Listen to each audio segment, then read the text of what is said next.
کہتے ایک دن میں جنگل میں شکار کرنے گیا تو کچھ جانور کم نظر آئے، صبح سے لے کر میں گھومنے لگا، عصر کا وقت ہو گیا، کوئی شکار نہ ملا۔ اب میرے دل کے اندر یہ ڈر تھا کہ اگر مغرب مجھے یہیں ہو گئی تو مجھے کوئی درندہ کوئی جانور پریشان کرے گا۔ اسی پریشانی کے عالم میں میں دائیں بائیں دیکھ رہا تھا کہ ہرنی کا ایک بچہ مجھے نظر آیا۔ میں نے جھٹ سے وہ ہرنی کا بچہ ہی اٹھا لیا کہ آج یہی شکار کروں گا۔ کہتے ہیں میں نے اسے گھوڑے کے آگے رکھا، اپنے آگے گردن کی جانب، اور میں نے گھوڑے کی لگامیں تیزی سے گھمائی کہ سر پٹ گھوڑا دوڑایا تاکہ مغرب سے قبل میں شہر میں پہنچ جاؤں، یہ جنگل کا علاقہ گزر جائے۔ کہتے ہیں میں بڑی گرمی تھی، بڑی پیاس لگی، پر پانی نہ پیا نہ گھوڑے کو پلایا، سر پٹ دوڑایا اس ڈر سے کہ کہیں ایسا نہ ہو کہ میں جنگل میں مجھے شام ہو جائے۔ کہتے ہیں جب میں شہر سے باہر پہنچ گیا تو مغرب کا وقت بھی شروع ہو گیا۔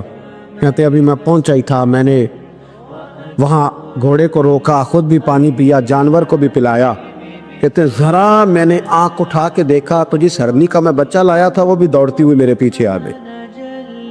کہتے ہیں وہ پیچھے میرے کھڑی ہے، پتہ نہیں کہاں سے بیچاری دوڑی، میرا تو گھوڑا تھا اور میں نے تو سانس بھی نہیں لیا۔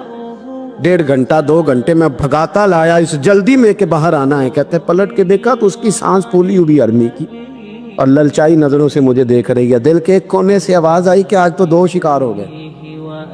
بچہ تو پکڑا ہی، اس کی ماں کو بھی قابو کرتا ہوں تاکہ ڈبل شکار ہاتھ آئے گا۔ کہتے ہیں پھر اندر سے میرا درد بولا، اندر سے میرا رحم بولا، ایک ماں اپنا بچہ لینے آئی ہے اور اس طرح تو اسے تکلیف نہیں دی جا سکتی کہ اسے بلیک میل کر کے ماں کو بھی رکھ لیا جائے۔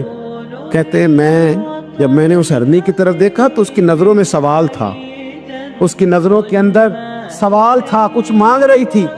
کہتے ہیں میں نے اس بچے کی پشت پر ہاتھ پھیرا، پھر میں نے بچہ چھوڑ دیا۔ کہتے ہیں اس نے پہلے بچے کو بازوؤں میں لیا، پھر اپنی زبان سے اپنا بچہ چاٹنے لگی۔ کہتے ہیں پھر وہ جب جنگل کی طرف جانے لگی تو ایک دفعہ اس نے میری طرف دیکھا، دوسری دفعہ اس نے آسمان کی طرف دیکھا۔ زندگی میں مجھے اتنا سکون کبھی نہیں آیا تھا جتنا آج آیا۔ کہتے ہیں میں گھر گیا، عشاء کی نماز پڑھی، پا وضو میں بستر پہ لیٹ گیا۔ لوگوں میرے نصیب دیکھو، مجھے مدینے والے محبوب کا دیدار نصیب ہوا۔ رسول کریم علیہ السلام میری خواب میں آئے، میں رونے لگا، گھر مہک اٹھا، پھول کھلنے لگے، خوشبوئیں بکھرنے لگی۔ کہتے ہیں محبوب کریم تشریف لائے اور کیا خوبصورت جملہ ہے، اگر تجھے بادشاہ بنا دیا جائے تو انسانوں کے ساتھ بھی اسی طرح رحم کرے گا نا جس طرح آج ہرنی کے ساتھ کیا ہے۔ اگر تجھے بادشاہ بنایا جائے تو رویہ یہی رکھے گا یا بدل جائے گا؟ کہتا میں رو پڑا، میں نے کہا یا رسول اللہ میں تو غلام بننے کے بھی قابل نہیں، تو بادشاہ کیسے بنوں گا؟ فرمایا تیری آج کی ادا بڑی پسند آئی ہے، عرش کے مالک نے تجھے بادشاہ بنانے کا فیصلہ کر لیا، تیری یہ ادا بڑی بھائی ہے، بڑی پسند آئی۔ فرماتے ایک ہرنی کے بچے پہ رحم کھایا تھا، رب کریم نے مجھے بادشاہی عطا فرما لی۔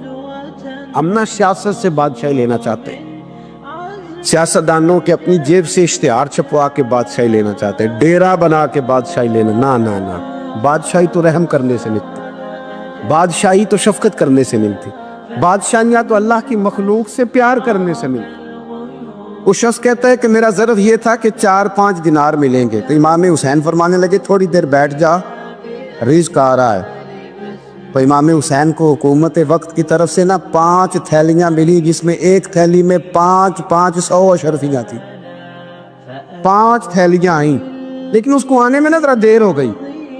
وہ 5 تھیلیاں جب آئی نا تو امام حسین اس کی طرف 5 تھیلیاں بڑھا کے ذرا دیکھنا میری طرف غور سے، 5 تھیلیاں بڑھا کے تو فرمانے لگے میاں جتنا تجھے انتظار کرایا ہے اتنی ہم تیری حاجت پوری نہیں کر سکے، تو یہ نہ محسوس کرنا کہ حسین کے دروازے پہ بیٹھا بھی رہا ہوں تو ملا کیا ہے، یہ نہ محسوس کرنا۔ وہ شخص کہتا ہے جب میں نے وہ تھیلیاں کھولی اور پھر میری نظر امام حسین پہ پڑی تو میرے اندر سے آواز آئی اگر حسین ابن علی اتنے سخی ہیں تو محمد عربی کتنے سخی ہو۔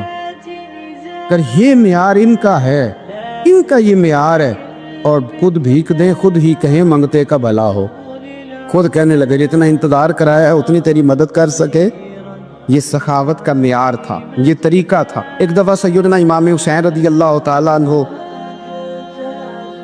کے گھر کے اندر 5000 دینار آئے، مسجد میں تھے، آپ کو 5000 دینار ملے تو امام زین العابدین کہتے ہیں کہ مسجد سے لے کر گھر آنے تک امام حسین نے 5 کے 5000 اللہ کے راستے میں خیرات کر دی۔ فرماتے میں نے کہا ابا جی 5 دینار کی گھر میں ضرورت تھی، مالاں والے سخی نہیں ہوندے تے سخیاں کل مال نہیں ہوندا، ایتھے اوتھے دوویں جہان نہیں، سخی کنگال نہیں ہوندا۔ کہا ابا جی 5 دینار کی گھر میں ضرورت تھی، تو کہتے ہیں مجھے فرمانے لگے بیٹا یہ جن کو میں نے دیا ہے نا یہ گھر کے لیے ہی دیا ہے، یہ گھر کے لیے ہی دیا ہے، جن کو دیا ہے تمہارا کیا خیال ہے یہ باہر خرچ ہوا ہے؟ یہ گھر کے لیے ہی ہے۔ اس لیے کہ جب انسان دوسروں پر شفقت کرتا ہے تو اللہ اس کے گھر پہ رحمت فرماتا ہے۔ امام حسین کے مزاج میں پہلی بات میں نے ذوق عبادت کی عرض کی، دوسری بات عرض کر رہا ہوں کہ صحابہ حضرت اسامہ بن زید بڑے پیارے ہیں میرے نبی کریم کے، بڑے پیارے۔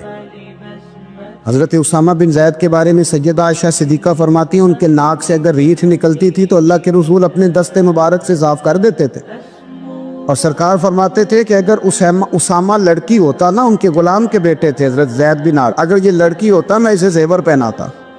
بڑے پیارے تھے، لیکن جب ان کا آخری وقت آیا نا تو 60,000 دینار کا قرضہ تھا، رشتہ داروں سے کہا، دوستوں سے کہا، یاروں سے کہا، اور قرض ادا نہیں ہو رہا تھا۔ حضرت اسامہ بن زید کہتے ہیں بڑا پریشان تھا۔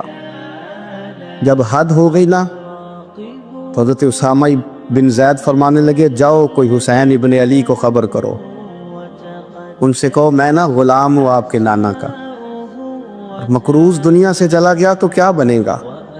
امام حسین کو خبر ملی تو دوڑے آئے۔ لاجپال اس پیر کو نہیں کہتے کہ تگڑا نذرانہ لے کے تو ماتھا چوم لے، لاجپال تو اس کو کہتے ہیں کہ جب ضرورت پڑے تو وہ سر پہ موجود ہو۔ حضرت سیدنا امام حسین تشریف لائے تو جناب اسامہ بن زید رو پڑے، کہنے لگے حضور میں نے نا غلامی کی ہے آپ کے نانا کی، اور اس غلامی پہ ناز ہے، اب 60,000 دینار کا قرضہ لے کے دنیا سے جاؤں گا تو میری قبر پہ بوجھ رہے گا۔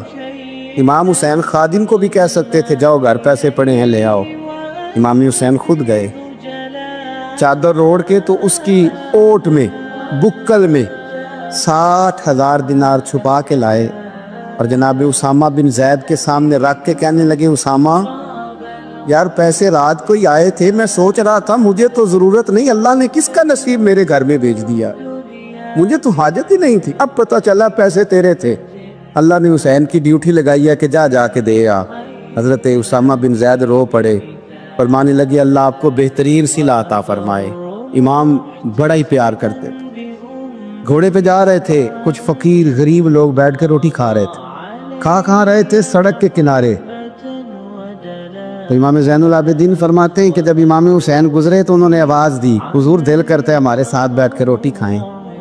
کائنات کے مالک و مختار کے نواسے اور دنیا کے سب سے بڑے شہزادے گھوڑے سے اترے اور غریبوں کے ساتھ سڑک پہ بیٹھ گئے، روٹی کھانے لگے اور دیر تک کھاتے رہے، اور جب فارغ ہو گئے تو فرمانے لگے کھانے کی ضرورت بھی نہیں تھی، حاجت بھی نہیں تھی، پر تم نے آواز دی تو دل رکھنے کو بیٹھ گیا تھا، اگر اجازت دے تو چلا جاؤں۔ یہ مزاج تھا، یہ طبیعت تھی۔ آپ کے ایک بھائی ہیں چھوٹے، حضرت محمد بن حنفیہ نام ہے، حضرت مولا علی شیر خدا رضی اللہ تعالیٰ عنہ کی دوسری بیوی سے۔ ایک دن حضرت امام حسین ان کے گھر میں بیٹھے تھے تو کسی بات میں نا اختلاف رائے ہو گیا، تو امام علی مقام ناراض ہو گئے، فرمایا آج کے بعد تیرے گھر نہیں آؤں گا، رومال اٹھایا چلے گئے۔ لوگوں نے حضرت محمد بن حنفیہ رضی اللہ تعالیٰ عنہ سے کہا حسین تو ناراض ہو گئے، کبھی نہیں آئیں گے۔ آپ فرمانے لگے بھائی تمہارا ہے کہ میرا؟ جی بھائی تو آپ کے ہیں۔ فرمایا اگر کہو تو چند منٹوں میں حسین واپس آئے۔ جناب ناراضگی ہو گئی ہے۔ فرمایا ناراضگی ہوئی ہے پر میں اس کے دل کی نرمی کو تو جانتا ہوں، اس کے مزاج کے اندر جو محبت ہے اس سے تو ابھی آئے۔ کہا جناب وہ کیسے؟ فرمانے لگے دیکھنا ذرا۔ تو امام حسین نے خط لکھا، حضرت محمد بن حنفیہ نے رکا لکھا، کہنے لگے حسین میرے باپ کا نام بھی علی ہے اور آپ کے باپ کا نام بھی علی ہے، پر ایک فضیلت ایسی ہے جس میں آپ کا مقابلہ نہیں کر سکتا، وہ یہ ہے کہ آپ سیدہ فاطمہ الزہرا کے لال ہیں، آپ محمد مصطفیٰ علیہ السلام کے نواسے ہیں۔ کہنے لگے بھائی جان آپ نے نانا جان کی وہ حدیث تو سنی ہوگی کہ دو لوگ ناراض ہو جائیں تو جو صلح پہلے کرے جنت میں پہلے جائے گا۔ فرمانے لگے دل میرا کر رہا تھا کہ پہلے صلح کر لوں، لیکن پھر بڑے بھائی کو پشت کروں گا جنت میں جاتے ہوئے، یہ بھی تو بے ادبی ہے نا۔ اب خط میں نے لکھ دیا ہے، آپ کا جو ارادہ ہو۔ امام حسین نے خط پڑھا تو آنکھوں میں آنسو آ گئے، پھر سے رومال اٹھایا۔ بچے پوچھنے لگے کہاں جا رہے؟ کہا بھائی کے گھر جا رہا۔ کہا آپ تو ناراض تھے؟ فرمایا تھا ناراض، پر ہے تو میرا بھائی نا۔ ہو گئی بات ختم۔ بڑی دل میں نرمی، طبیعت میں سوز، لہجے میں گداز۔ حضرت امیر معاویہ رضی اللہ تعالیٰ عنہ نے ایک شخص کو بھیجا مدینہ منورہ شام سے، تو اس نے کہا میں نے امام حسین سے ملنا ہے، تعارف کیا ہے؟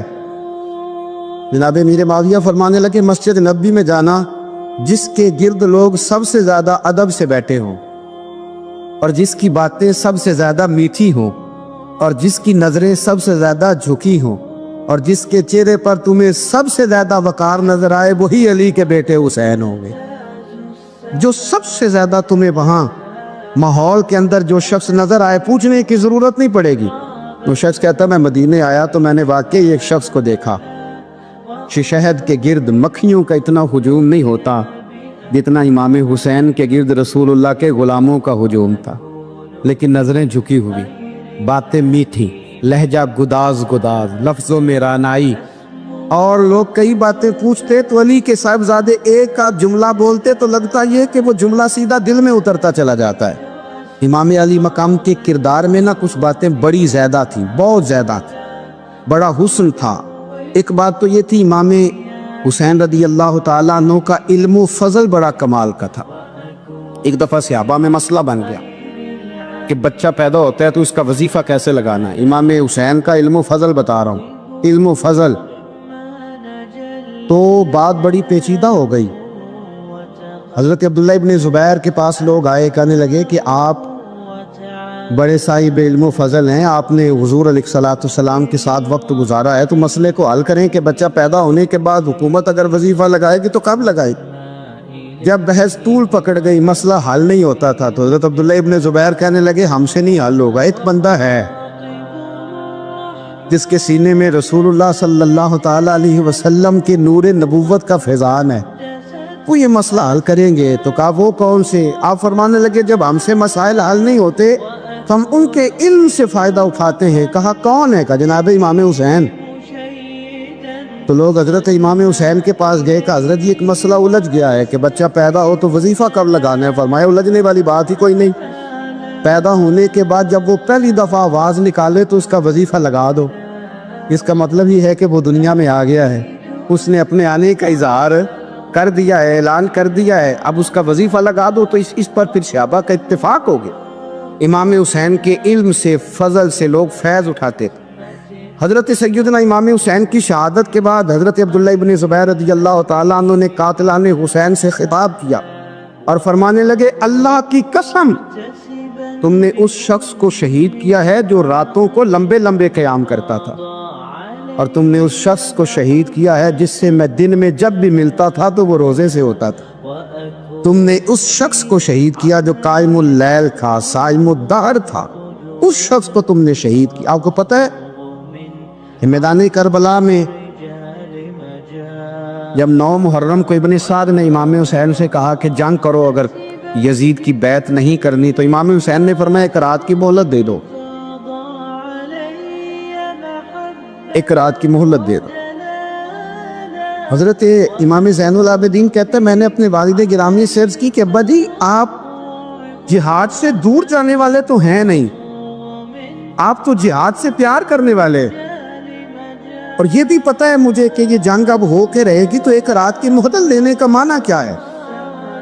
بھئی کل بھی لڑنا ہے اور رات بھی لڑنا ہے، تو ابا جی ایک رات کی مہلت۔ تو سیدنا امام حسین رضی اللہ تعالیٰ عنہ فرمانے لگے بیٹا رات کی مہلت اس لیے لی ہے کہ میں آج رات کھل کے اپنے رب کی عبادت کر لوں، میں استغفار کر لوں، میں لمبے سجدے کروں۔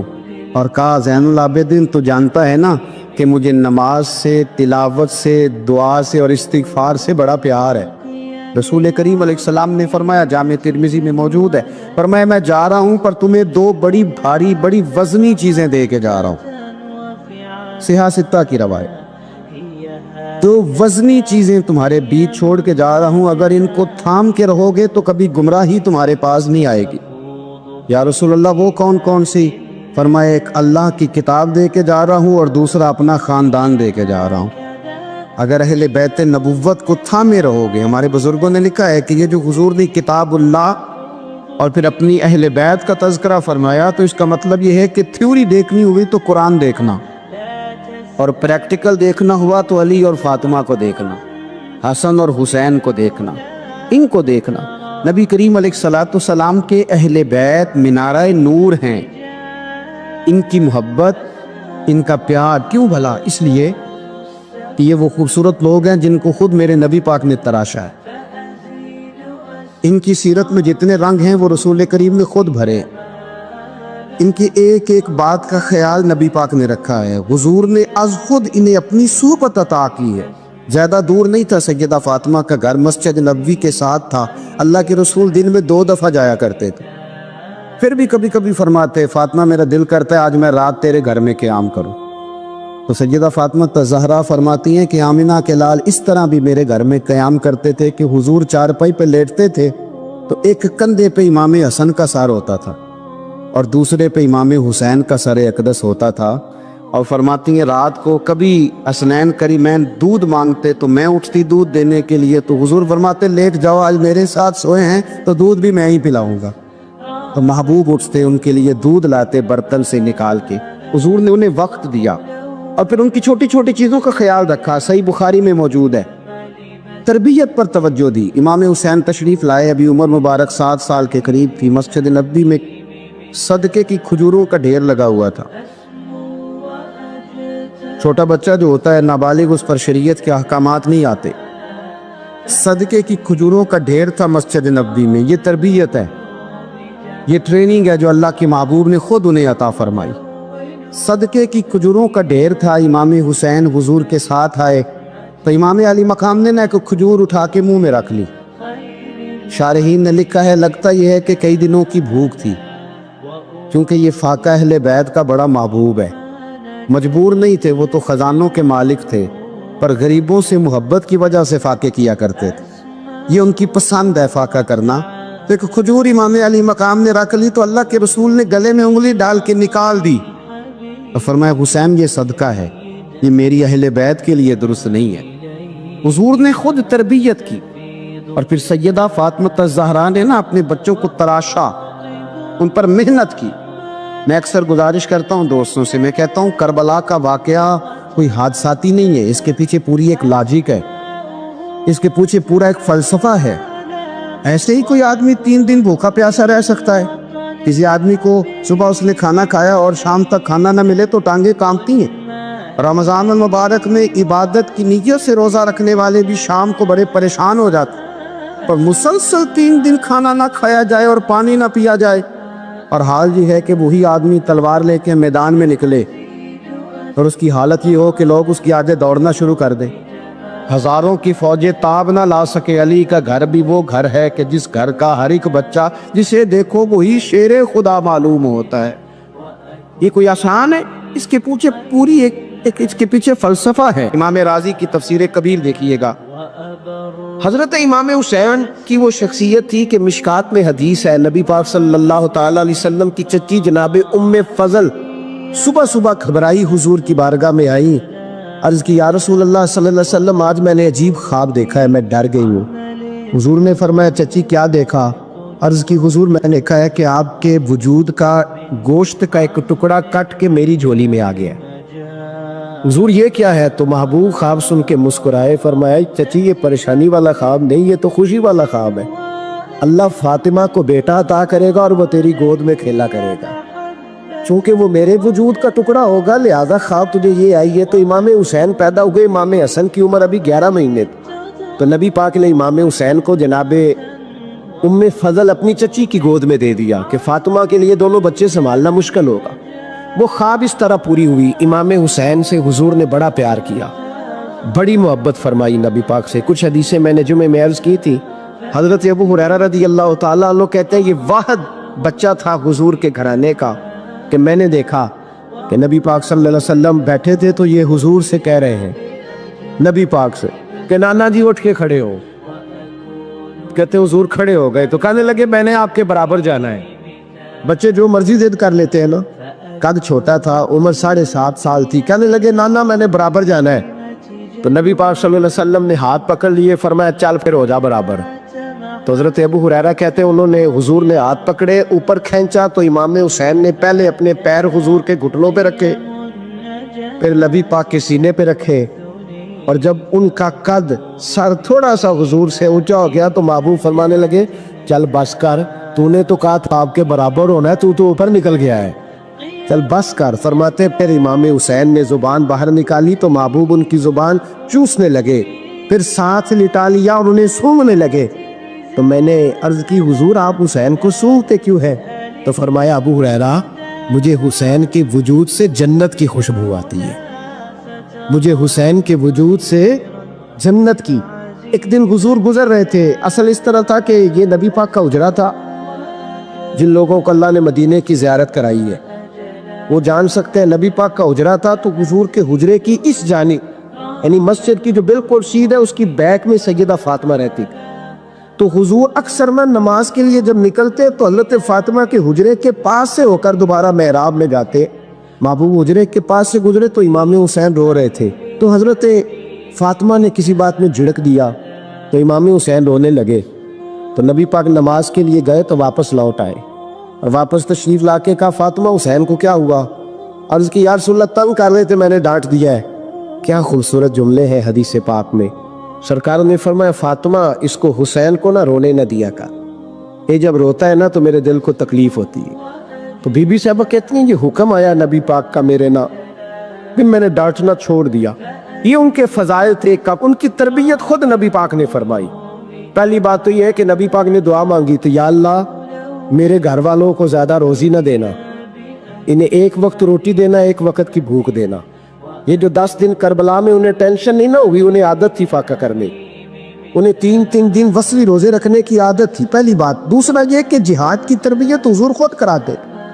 حضرت فاطمہ الزہرا کہتی میں پردے کے پیچھے دیکھ رہی تھی، نبی پاک نے امام حسن اور حسین سے فرمایا چلو میرے سامنے کشتی لڑو.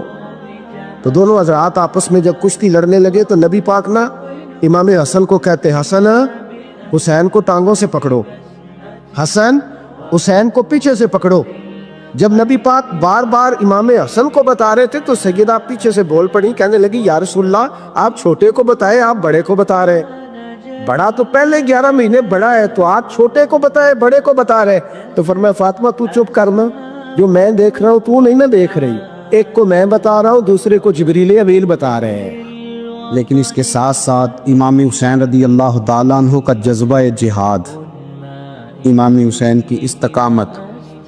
آج لوگ ادھر ہوتے ہیں جس طرف ہوا کا رخ ہوتا ہے. آج لوگوں کی سوچوں کا زاویہ یہ ہے کہ جدھر رش زیادہ ہوگا ہم بھی ادھر جائیں گے. ہم یہ نہیں دیکھتے حق کس طرف ہے، ہم یہ دیکھتے ہیں رش کس طرف ہے. امام حسین رضی اللہ تعالیٰ عنہ نے رش نہیں دیکھا، حق دیکھا. امام حسین رضی اللہ تعالیٰ عنہ استقامت کے وہ پہاڑ ہیں، معمولی آدمی نہیں تھے. فرزق شاعر کہتا ہے کہ میں نے امام حسین سے کہا تھا، میں نے کہا لوگوں کی تلواریں یزید کے ساتھ ہے پر دل آپ کے ساتھ ہے، دل آپ کے ساتھ ہے. امام حسین رضی اللہ تعالیٰ عنہ نے زمانے کے حالات نہیں دیکھے، حق اور سچ دیکھا. جتنی چیزیں انسان کو کمزور کر سکتی ہیں وہ ساری امام حسین پہ طاری کی گئی. جتنی چیزیں، وطن چھوڑنا کتنا کو مشکل ہوتا ہے. شالا پردیسی کوئی بھی نہ تھی وے ککھ جنا تو پارے. حضرت سلطان باؤ فرماتے ہیں بچو پردیسی ہونا کوئی آسان ہے؟ جس آدمی کا کسی چھوٹے سے گاؤں میں بھی مکان ہو چھوڑنا پڑ جائے تو روتا ہے. تو مجھے بتاؤ جس نے اپنا سارا بچپن مدینے میں گزارا ہو، آج جو ایک ہفتہ مدینے رہ کے آتے ہیں ان سے واپس نکلنا مشکل ہوتا ہے. لیکن امام حسین حق کا رستہ تھا، وطن کی قربانی دی، اور معمولی وطن نہیں مدینے جیسا وطن. اور جب کھڑے تھے نا امام حسین رضی اللہ تعالیٰ عنہ رجب میں نکل رہے تھے مدینے سے، تو کوئی شاعر کہتا ہے دور کھڑے ہو کہ انہوں نے گویا کہا تھا آقا تیرے کرم کے خزینے کی خیر ہو، میں جا رہا ہوں تیرے مدینے کی خیر ہو۔ امام حسین نے وطن چھوڑا، کوئی لغزش نہیں پیروں میں، کوئی نہیں۔ شہزادوں والی زندگی تھی، مسجد نبوی کے امام تھے، نبی کریم علیہ السلام کے روضہ اطہر پر تشریف رکھتے تھے، زمانہ حیا کرتا، شان و شوکت تھی، پر حق کے لیے چھوڑا، نکل کر خانقاہوں سے ادا کر رسم شبیری۔ اور پھر بڑا مشکل ہوتا ہے، جس شخص کے ساتھ بچے اور عورتیں ہوں وہ تو یہ کہہ کے لڑائی سے جان چھڑاتا ہے کہ میرے ساتھ فیملی ہے، نہ ہوتی تو تجھے بتاتا، پر امام حسین کو اولاد بھی کمزور نہیں کر سکی، عورتوں کا ساتھ ہونا کمزور نہیں کر سکا۔ پھر امام علی مقبوق کتنا مشکل کام ہے۔ آج لوگ کہہ نہیں دیتے کہ میں تو اس لیے گناہ کرتا ہوں کہ رشوت اس لیے لے لیتا ہوں کہ بچے چھوٹے ہیں۔ 10 دنوں کی کم و بیش سفر، 3 دنوں کی بھوک اور پیاس، پر حق کے رستے میں امام حسین کو کوئی چیز کمزور نہیں کر سکی۔ اور پھر وہ جتنی باتیں لوگ کہہ سکتے تھے وہ ساری کہیں گئی، ساری۔ اور آ کے عرض کرنے لگا حضور یہ کوئی معمولی دشمن نہیں، یہ وہ ظالم ہیں جو لاشوں پہ بھی گھوڑے دوڑا دیتے۔ تو امام علی مقام فرمانے لگے جو شہادت کا جذبہ لے کے نکلے وہ پھر انجام نہیں دیکھا کرتا، وہ انجام، وہ جتنی چیزیں جو استقامت کے رستے میں آ سکتی ہیں وہ ساری چیزیں رستے میں آئیں، پر امام علی مقام نے کسی چیز کی پرواہ نہیں کی۔ آج کا مسئلہ یہ ہے کہ آج لوگوں میں استقامت نہیں ہے، رات کو کچھ ہوتے ہیں، سویرے کچھ ہوتے ہیں، دوپہر کو کچھ ہوتے ہیں، شام کو کچھ ہوتے ہیں۔ ہمارا کل انداز تکلم کچھ اور ہوتا ہے، صبح کچھ اور ہوتا ہے۔ امام علی مقام میدان میں رہے، ایک میت گھر میں ہو جائے تو کئی دنوں تک آنکھ کھلتی نہیں، ہوش رہتا نہیں۔ سب سے زیادہ مسائل امام حسین نے دیکھے، سب سے زیادہ، اور گھوڑے پر بیٹھنے سے پہلے ساری تکلیفیں آپ دیکھ چکے تھے۔ باپ کا جنازہ اٹھانا آسان ہوتا ہے، بیٹے کا جنازہ اٹھانا بڑا مشکل ہوتا ہے، پر امام حسین نے بیٹوں کے جنازے اٹھائے۔ حضرت علی اصغر کی لاش کو امام حسین نے اپنے دست مبارک سے دفن کیا، اور جناب علی اکبر کی میت کو جب آپ اٹھا کے لا رہے تھے تو سیدہ زینب فرماتی ہیں کہ مجھے یوں کبھی لگتا تھا حسین کا قد بڑا ہے اور کبھی لگتا تھا علی اکبر کا قد بڑا ہے، اور فرماتی ہیں کہ پھر حضرت قاسم بن حسن کو بھی وہ اٹھا کے لائے، اور جناب عباس کے وجود سے الگ ہونے والے بازو انہوں نے لا کے حضرت عباس کے وجود کے ساتھ بھی رکھے۔ انہوں نے یہ سارا منظر دیکھا، لیکن جب حسین ابن علی اپنی دفعہ گھوڑے پہ سوار ہوئے تو لگتا یہ تھا کہ ان سے زیادہ بہادر کوئی نہیں۔ ایک جملہ بھی یزیدی فوج کے سامنے امام حسین نے کمزور نہیں کہا، ایک جملہ بھی، ایک فکرہ بھی کچا نہیں بولا، کہیں بھی کوئی منت نہیں کی، کسی جگہ بھی ان کے پائے استقلال میں کوئی لغزش نہیں آئی۔ جب لوگوں کو پتہ چل جائے کہ اب سامنے موت ہی موت ہے، سوائے اس کے چارہ کچھ بھی نہیں، تو بہت ساری رخصت اور اجازت تو دین بھی دیتا ہے، پر امام حسین کسی جگہ کسی رخصت پر عمل کرتے نظر نہیں آتے، ڈٹ کے بات کی، ڈٹ کے۔ اور پھر جب میدان میں نکلے، اللہ اکبر، تو ابن سعد کہنے لگا کہ اگر 2 کر کے ایک کر کے جاؤ گے تو یہ 45,000 کا لشکر سارا حسین کاٹ ڈالے گا، یک بارگی حملہ کرو گے تو بات۔ اتنی استقامت، اتنا۔ آج تو لوگ ڈپریشن کے مریض ہیں، آج تو لوگ ٹینشن کے مریض ہیں، ہر دوسری بات میں لوگ کہتے ہیں وہ بڑا، پر کس بات سے؟